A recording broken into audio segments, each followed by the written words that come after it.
Dakshineswar metro স্টেশনে ছাত্রকে কুপিয়ে খুনের ভয়ঙ্কর ঘটনা। আর সেই ঘটনার পর মেট্রো স্টেশনের নিরাপত্তা নিয়ে প্রশ্ন উঠেছে। তারপরেও দেখা যাচ্ছে বিভিন্ন মেট্রো স্টেশনগুলিতে নিরাপত্তার ফসকা গেল, অর্থাৎ ঢিলে ঢালে সেই ছবিটাই সামনে আসছে বিভিন্ন মেট্রো স্টেশনে। কলকাতা শহরের বিভিন্ন মেট্রো স্টেশনগুলিতে আমরা পৌঁছে গিয়েছিলাম এবং দেখা যাচ্ছে যে বিভিন্ন জায়গায় নেই স্ক্যানিং মেশিন। চাঁদনী চক মেট্রো স্টেশনের ছবি আপনারা দেখতে পাচ্ছেন। নেই স্ক্যানার মেশিন, দেখতে পাচ্ছেন স্ক্যানার মেশিন পড়ে আছে, কিন্তু পাশ দিয়ে লোকজন চলে যাচ্ছে, অর্থাৎ ব্যাগ কিন্তু আদৌ স্ক্যান করা হচ্ছে না। মেটাল ডিটেক্টর এড়িয়ে যাচ্ছেন যাত্রীরা, কিন্তু তা দেখার জন্য অর্থাৎ নজরদারি করার জন্য কিন্তু কাউকেই সেখানে দেখতে পাওয়া যাচ্ছে না।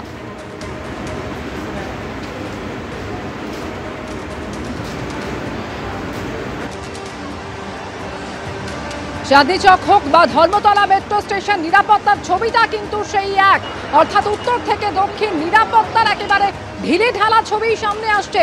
ঢোকার মুখে কোথায় নিরাপত্তা রক্ষী সেই প্রশ্ন যেমন সামনে আসছে, এবং একই সঙ্গে যে স্ক্যানিং মেশিনগুলো রয়েছে তা দেখার জন্য অর্থাৎ সেখানে নজরদারি করার জন্য কিন্তু আদৌ কাউকে দেখতে পাওয়া যাচ্ছে না। নিরাপত্তা ব্যবস্থায় এত ফাঁক কেন সেই প্রশ্নই সামনে আসছে। দক্ষিণেশ্বর মেট্রো স্টেশনে যে ভয়ঙ্কর ঘটনা ঘটে গিয়েছে তারপরেও নিরাপত্তার এই ঢিলে ঢালা ছবি।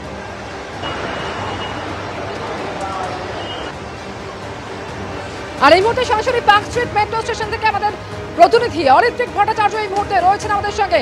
অরিত্রিক, পার্ক স্ট্রিটে তুমি রয়েছো, সেখানে নিরাপত্তার কি ছবি দেখা যাচ্ছে আর তা নিয়ে যাত্রীরা বা কি বলছেন? তোমাকে আমি সার্বিক ছবিটার কথা একটু বলি। গতকালকে যে ঘটনা ঘটেছিল তাতে দুটি উদ্বেগের জায়গা ছিল।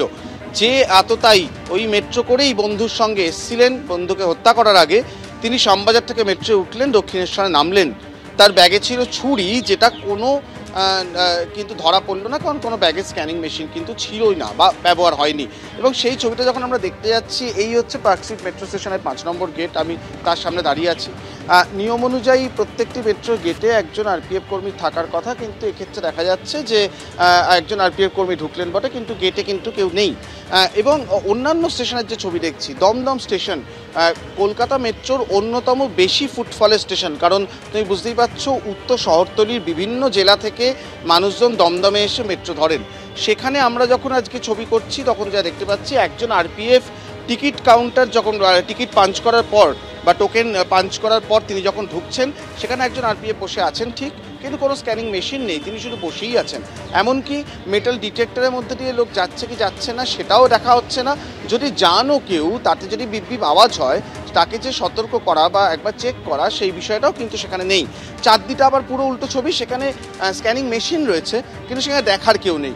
অর্থাৎ একেবারেই যেটা আমরা প্রত্যাশা থাকে অনেক সময়, একটি বড় ঘটনা ঘটে যাওয়ার পর টনক নড়ে এবং সেক্ষেত্রে অনেকটাই কিন্তু সতর্ক হয়ে যায় প্রশাসন। এক্ষেত্রে কিন্তু একেবারেই তা হয়নি। আজকেও নিরাপত্তার ধীরে ঢালা ছবি অব্যাহত, এবং এটা নিয়ে যখন চর্চা হচ্ছে তখন একটা প্রশ্ন উঠে আসছে, তাহলে কি পর্যাপ্ত আরপিএফ কর্মী নেই? কারণ ব্লু লাইনে এই মুহূর্তে বেশ কয়েকটি স্টেশন এবং সবটার জন্য 2 শিফটে 100-র কাছাকাছি কর্মী রয়েছেন, তাদেরও ছুটি ছাড়া থাকে। অর্থাৎ একটি শিফটে গড়ে 50 বা তার কম কর্মী এতগুলো স্টেশনের দায়িত্বে আছেন।